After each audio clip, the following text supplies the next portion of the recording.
अगर आप भी चाहते हैं यमुना म्यूजिक के ऑडियो वीडियो सबसे पहले आप तक पहुंचे तो हमारे चैनल को सब्सक्राइब करें और साथ ही साथ बेल आइकन को दबाना ना भूलें ताकि सभी वीडियो आप तक पहुंचे। धन्यवाद। DJ Lakshman music present. DJ track बनाने के लिए संपर्क करें डीजे लक्ष्मण।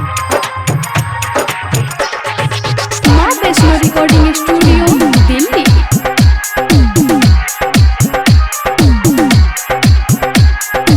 सुनाए सखी हमरा सोया के खेला हमरो के बहुते तंगी करेला राति में जब बहुत कमर धरेला दहिया सखी बहुते दर्द करेला राति में जब जब मारद करेला।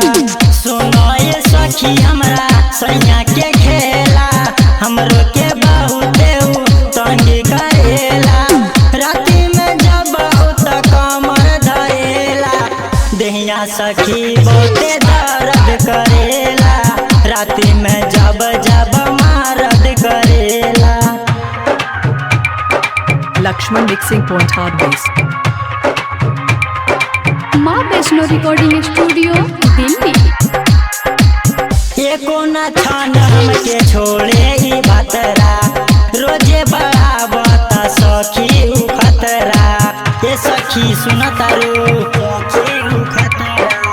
एको न छान हमके छोड़े ई भतरा रोजे बढ़ावता सखी उ खतरा खूबे निकाले जवानी के जतरा लेवेला माजा बंद करके उठतरा कबो आगे कबो पीछे से धरेला दहिया सखी बहुते दर्द करेला राति में जब जब मारद करेला। Maa Vaishno recording studio Delhi. DJ Lakshman music present.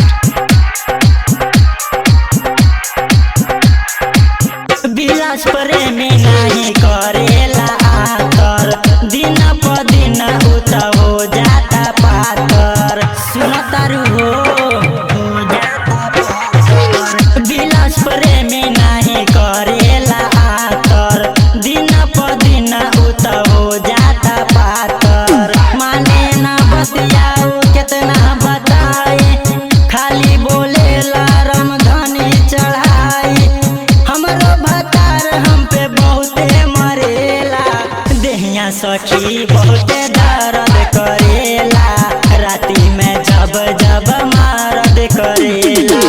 सुनाए सखी हमरा सैया के खेला हमरो के बहुते तंगी करेला राति में जब बहुत कमर धरेला दहिया सखी बहुते दर्द करेला राति में जब जब मारद